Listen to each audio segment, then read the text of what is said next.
Good morning प्यारे बच्चों। आज हम लोग डिस्टेंस और डिस्प्लेसमेंट से रिलेटेड सारे न्यूमेरिकल्स करेंगे।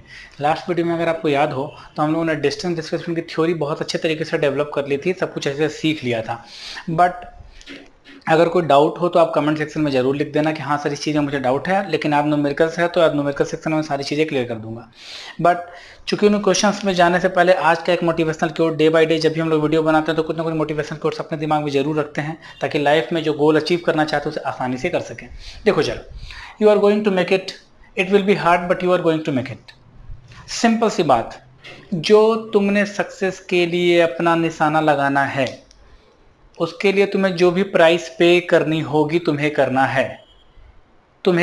है। निश्चित है वो कठिन ही होगा, जो चीज़ें आसानी से अचीव कर ली जाए उसका तो कोई मतलब ही नहीं होता। तो अब ये डिपेंड करता है कि तुम्हारा जो अचीवमेंट है वो कितना बड़ा होना चाहिए, उसके अकॉर्डिंग तुम्हारा हार्डवर्क और डेडिकेशन भी उतना ही ज़्यादा होना चाहिए। निश्चित है उस गोल को, पर्टिकुलर गोल को अचीव करने के लिए तुम अपने लाइफ में छोटी मोटी बहुत सारी खुशियों को भी कुर्बान करोगे, लेकिन ये तय मान के चलो कि उन सब का कहीं ना कहीं सैक्रिफाइस होना ही चाहिए ताकि कुछ बड़ा अचीव किया जा सके। जब हम लोग कुछ बड़ा काम करते हैं ना तो छोटे छोटे बहुत सारी चीज़ें जो हैं वो कहीं ना कहीं ख़राब होती हैं, बट याद रखना जो बड़ा काम है वो बड़ा ही होता है। तो इसलिए जो भी आपको करना है निश्चित है वो कठिन हो सकता है, लेकिन आपको ही करना है, आपको करना है। सीधी सी बात, जिद वाला एलिमेंट है इसमें, इस मोटिवेशनल कोट में कहीं ना कहीं जिद वाला एलिमेंट है, वो आपके दिमाग में, दिल दिमाग में होना चाहिए।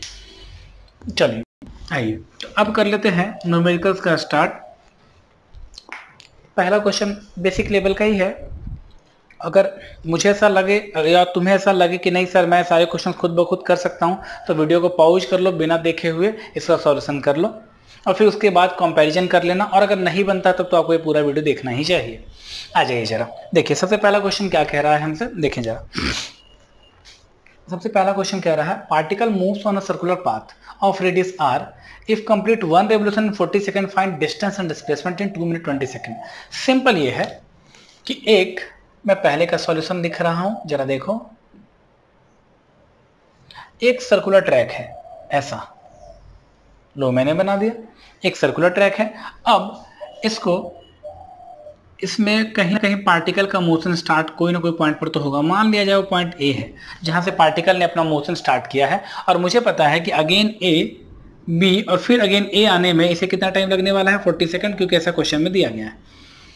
ठीक, तो आपसे क्या बोला जा रहा है कि find distance and displacement in 2 minute 20 second. तो जरा सोचो, पहला 40 सेकंड में यह 1 रेवोल्यूशन लगा लेगा, अगला फिर से 40 सेकंड में ये फिर से 1 रेवोल्यूशन कंप्लीट करेगा, फिर अगला 40 सेकंड में एक रेवोल्यूशन और कंप्लीट करेगा। टोटल आ गया, ये आ गया आपका 120 सेकंड। बट अगर आप देखो तो आपको जो टाइम मिला है वो है 2 मिनट 20 सेकंड। मीन्स हो गया, उसका मतलब ये हो गया कि 140 सेकंड का टाइम आपको मिला है, और आपने 120 सेकंड मतलब 3 रेवोल्यूशन लगाने के बाद फिर से 1 पर ही हो। बट अगला 20 सेकंड में यहाँ पर 20 सेकंड का डिफरेंस आ रहा है, अगला प्लस 20 सेकंड में आप यहाँ से फिर आधा रेवोल्यूट कर करके बी पॉइंट पर चले जाओगे। ठीक है, तो आपसे क्या पूछा जा रहा है, आपसे पूछा जा रहा है डिस्टेंस और डिस्प्लेसमेंट। तो डिस्टेंस क्या होता है, याद होगा आपको, total path traversed by the particle, total path. तो पार्टिकल ने कितना ट्रेवल किया, एक रेवोल्यूशन, 2 रेवोल्यूशन, 3 रेवोल्यूशन और प्लस ये वाला जिसमें उसने हाफ 1/2 रेवोल्यूशन चलता है वो। तो टोटल अगर मैं रेवोल्यूशन की बात कर लूँ तो कितना हो जाएगा, निश्चित है 3.5, जिसे हम लोग क्या बोलते हैं 7/2 रेवोल्यूशन निश्चित है। बट एक रेवोल्यूशन में इसके द्वारा जो ट्रैवल किया जाएगा डिस्टेंस वो है 2πr। तो आप यहाँ पे मल्टीप्लाई करके लिखोगे 2πr। सही है ये बात, कोई दिक्कत नहीं। तो जरा देखो, तो यहाँ से 2 से 2 कट जाएगा और आपका जो डिस्टेंस आ रहा होता है, डिस्टेंस वो कितना आ जाएगा, वो आ जाएगा 7πr। और मुझे लगता है आसानी से आपको समझ में आ गया होगा। सिंपल सा क्वेश्चन है एकदम से। अब अगली बात करें, सर डिस्प्लेसमेंट क्या होगा, तो आपको पता है कि जो पार्टिकल का मूवमेंट है वह यहाँ और यहाँ के बीच में हुआ है। तो निश्चित है जब वो बी है और ए है तो shortest possible path between the point B and A, that is what, r plus r means displacement हो गया आपका 2r। और ये आसान क्वेश्चन था, मुझे लगा कि आपने ये बना तो जरूर लिया होगा। ठीक है, इसमें कोई डाउट नहीं है, कोई प्रॉब्लम नहीं है। चलो अब अगले क्वेश्चन की ओर बढ़ते हैं। अगले क्वेश्चन की ओर हम लोग बढ़ते हैं, आप लोग उसको पढ़ लीजिए प्लीज। देखिए अगला क्वेश्चन क्या है, a wheel of radius r placed on a ground at its contact point HP. If wheel rolls down without slipping, complete half revolution. Find displacement of point P. अच्छा ठीक है, बहुत बढ़िया। अगेन फिर से एक सर्कुलर व्हील है और जो उसका कांटेक्ट पॉइंट है ग्राउंड से, जो ग्राउंड से उसका कांटेक्ट पॉइंट है, इसको यार गोल थोड़ा बना लेना है ना, चलो ये मेरे ख्याल से ठीक होगा। आ जाओ, तो यहाँ ये है कांटेक्ट पॉइंट P का। चलो मैं इसको साफ बनाता हूँ फिर से। देखिए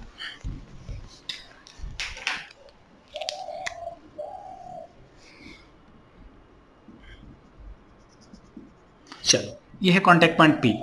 अब इसके बाद बोला जा रहा है कि ये जो व्हील है वो हाफ रेवोल्यूशन करेगा। हाफ रेवोल्यूशन का मतलब क्या होता है, ये जो पॉइंट P है वो ऊपर चला जाएगा इस जगह से। तो जरा देखो, तो ये अगला अगर ये हाफ रेवोल्यूशन कंप्लीट कर रहा होगा तो जरा समझना, ये वाला पॉइंट P तो यहाँ पे पहुंच जाएगा, मतलब ये पॉइंट P यहाँ पहुंचेगा, ठीक। और मान लो यहाँ पे पॉइंट Q रहा होगा, वो ऐसे आ रहा होगा और वो यहाँ पे Q चला जाएगा।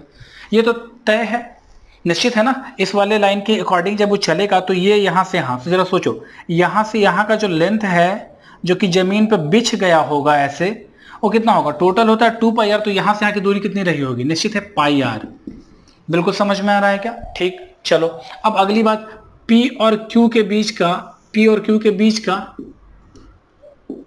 अगर दूरी निकाल के बताओ तो r + r 2r होगा। यस सर, लेकिन आपसे जो पूछा जा रहा है वो क्या है, डिस्प्लेसमेंट ऑफ पॉइंट P। तो मुझे पता है डिस्प्लेसमेंट का सीधा फॉर्मूला क्या होता है, final position minus initial position, final position minus initial position. तो जरा देखो, तो फाइनल पोजीशन क्या ये है, यस सर। क्या इनिशियल पोजीशन ये है, तो सिंपल इन दोनों के बीच का बिल्कुल स्ट्रेट लाइन जो होता है वो डिस्प्लेसमेंट दे देता है। ऑब्वियस सी बात है सर, बिल्कुल सही है बात। तो जरा देखो, तो डिस्प्लेसमेंट कैसे निकालेंगे, हमें पता है कि यहाँ पे पाइथागोरस थ्योरम यूज करना होगा। तो यहाँ पे इसको P डैश कर लो, इसको Q डैश कर लो। तो मुझे पता है P dash that is the hypotenuse का स्क्वायर, तो अंडर रूट में मैं ले लूँ बेस का स्क्वायर प्लस परपेंडिकुलर का स्क्वायर। तो यहाँ पे लिखा जाए πr का स्क्वायर प्लस 2r का होल स्क्वायर। अब हम लोग इसे सॉल्व कर लेंगे, तो ये आने वाला है π² r² plus 4r square. Yes sir, under root में r² कॉमन है, निकाल लो बाहर, तो क्या आ जाएगा, ये ऐसा ही कर लें इसे यहाँ पर r², और ये अंदर में आने वाला है π² प्लस 4। यस सर, अब ये और बाहर आएगा तो P dash that is the displacement of the particle P of the point P, sorry, ये कितना आने वाला है, r बाहर निकालो, ये आएगा अंडर रूट π² प्लस 4, और ये आपका आंसर है। आसान था ये भी, बस थोड़ा सा फील करना था कि जब भी कोई व्हील रोटेट होगा, तो जब वो रोटेट होगा तो जरा देखो ना, ये ऐसे चलेगा तो ये जो पॉइंट Q है वो वहां जाकर के गिरेगा इस जगह पे, और ये जो P है वो ऊपर चला जाएगा। तो ये कितना होगा, निश्चित है टोटल सर्कुलेट होता तो 2πr, तो ये होगा πr, ठीक है। और इससे हम लोगों ने इसका डिस्प्लेसमेंट निकाल लिया। आसान क्वेश्चन था ये भी, ठीक है। चले अब अगला क्वेश्चन करेंगे, 3rd नंबर वाला। मैं फिर से कह रहा हूं, अगर आपसे ये बन जाता है तो बहुत अच्छी बात है, क्योंकि क्वेश्चंस बहुत अच्छे लेवल के तो नहीं है, बट ये निश्चित है कि आपको एनर्जाइज कर देगा। बेसिक फंडा इतना तो क्लियर हो जाना चाहिए एटलीस्ट। चलो आ जाओ, बात कर रहे हैं हम लोग 3rd नंबर क्वेश्चन की। A person moves in north direction with 30 metre. Okay, मतलब कहीं ना कहीं हम लोगों को कोऑर्डिनेट एक्सिस की जरूरत तो पड़ने वाली है। आ जाइए, आपको पता है इधर ईस्ट होगा अपना, इधर होगा वेस्ट, इधर होगा नॉर्थ और इधर होगा साउथ, ठीक है। अब बहुत अच्छी बात है ना, समझे, पार्टिकल सबसे पहले किधर की ओर चल रहा है, सबसे पहले जो पार्टिकल चल रहा है हमारा वो नॉर्थ डायरेक्शन में है विथ 30 मीटर। चलो मान लिया है मैंने कि नॉर्थ की तरफ पार्टिकल गया और कितना चला है, 30 मीटर चला है, ठीक। मान लो यहाँ तो 30 मीटर चला होगा वो। आगे then moves in east direction, अब उसके बाद वो ईस्ट पे जाता है, ठीक है। चले यहाँ से फिर ईस्ट डायरेक्शन में, बट कितना चलता है जरा देखिए, east direction with 40 metre, 40 metre जा रहा है वो, निश्चित है ऐसा जाने वाला है, ये है 40 मीटर ईस्ट की तरफ। उसके बाद and finally move south direction with 20 metre, इसके बाद वो साउथ डायरेक्शन में जाता है 20 मीटर, ये रहा ऐसा, ये मान लो है 20 मीटर, ठीक। तो पार्टिकल जो, अगर मैं इसे O बोलूं, इसे A बोलूं, इसे B बोल दूं, और ये लास्ट पॉइंट C है, तो OABC का एक ट्रैक रिकॉर्ड को फॉलो कर रहा है, ठीक। अब इसमें आपसे पूछा जा रहा है डिस्टेंस, तो हमें तो पता है डिस्टेंस बहुत, total path traversed by the particle, total path. तो अगर मैं बोलूं डिस्टेंस, तो बहुत सिंपल जोड़ करके आपको बता देना है कितना होगा वो, 30 + 40 70 + 20 90 metre, no doubt. But displacement के लिए सीधा एक फंडा, कुछ और नहीं, कुछ भी और नहीं, सिर्फ एक फंडा, final position minus initial position, final position minus initial position, final position is point C and initial position is point O. इसको मिला दो। यस सर मिला दिया हमने, कोई दिक्कत नहीं, होना भी नहीं चाहिए। अब क्या करना है आपको, अब क्या करना है, इस पॉइंट को नीचे लेके आ जाओ, नीचे। तो जरा देखो तो ये 20 है, ये पूरा 30 है, तो निश्चित है 10 होने वाला है। Yes sir. ये पूरा 40 है, तो नीचे 40 होने वाला है। Yes sir.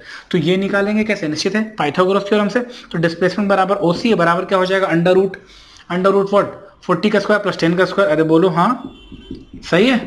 तो जरा देखो 40 का स्क्वायर 1600 प्लस इसका 1700, 17 इंटू 100 अंडर रूट में, तो 100 का बाहर निकलता है 10 और ये हो जाएगा √17, दैट इज द मीटर। ये तुम्हारा आंसर हो गया, और ज़्यादा हार्ड भी नहीं है, आसानी है बहुत। ठीक है, तो ये हो गया क्वेश्चन नंबर 3 का सॉल्यूशन, और मुझे लगा है कि ये भी आपको आ गया, तो होगा जरूर। ठीक, चले अब लास्ट बट नॉट लीस्ट, इसको भी जरा समझे।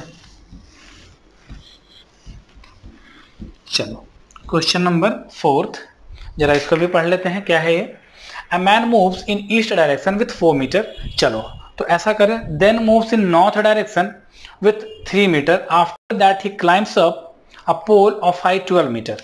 ओके ठीक है, ठीक है। जरा देखिए मैंने क्या किया है, इसमें हमें थोड़ा सा ना 3D का सेंस लाना होगा, 3D का सेंस लाना होगा, बट कोई नहीं। पहले a man moves in east direction, तो पहले जैसे कोऑर्डिनेट ड्रॉ किया था उसी से ड्रॉ कर लो। ईस्ट डायरेक्शन में चल रहा है, वो कितना चला है ईस्ट डायरेक्शन में, with 4 metre. Let suppose this is the 4 metre, तो ये चला है 4 मीटर में पार्टिकल ने। ठीक, then moves in north direction with 3 metre. Okay, इसके बाद क्या है, ये चला है इधर 3 मीटर। ठीक बात। इसके बाद after that he climbs up a pole of height 12 metre. इसके बाद वो एक 12 मीटर वाले पोल पे चढ़ जाता है। जरा दिमाग लगाओ, तो वो पोल कहाँ होगा, जरा इसको अगर मैं 3D में तुम्हें दिखाना चाहूँ इस डायग्राम को, तो जरा देखो, फील आना चाहिए आपको बस, है ना। देखो अगर मैं आपको, निश्चित है कि जो टेबल है वो कैसा होगा आपको समझ में आ रहा है। तो अगर मैं बोलूं कि ईस्ट में चला होगा, तो मान लो ईस्ट में चल गया होगा वो कितना, 4 मीटर। फिर उसके बाद नॉर्थ में, ये भले परपेंडिकुलर ना दिख रहा हो बट ये परपेंडिकुलर है, इनवर्ड है वो, तो नॉर्थ में चला है वो, तो मान लो ऐसा होगा वो कितना, 3 मीटर। तो एक बात बताओ, ये कितना होने वाला है, यहाँ 90 डिग्री बनेगा, दिख नहीं रहा होगा बट ये 90 डिग्री बनेगा, मुझे लग रहा है तुम्हें फील आ रहा होगा इस चीज का। तो ये 3 है 4, तो निश्चित है कि 5 आने वाला पाइथागोरस थ्योरम से। बट उसके बाद बोला जा रहा है कि वो एक खंबे पे चढ़ जाता है, और जो खंबे की लंबाई है 12 मीटर है। तो जरा याद करो, ध्यान दो इस 3D फिगर को, मतलब डिस्प्लेसमेंट जो है वो इस पॉइंट से इस पॉइंट को मिलाने वाले लाइन के लॉन्ग होने वाला है। बिल्कुल यही होगा सर। तो क्या आप इसे मिला दो ऐसे, 3D फिगर याद कीजिए। ये एक टेबल है, ठीक है, ईस्ट में चला, उसके बाद फिर नॉर्थ में चला, उसके बाद एक खंबे पे चढ़ गया।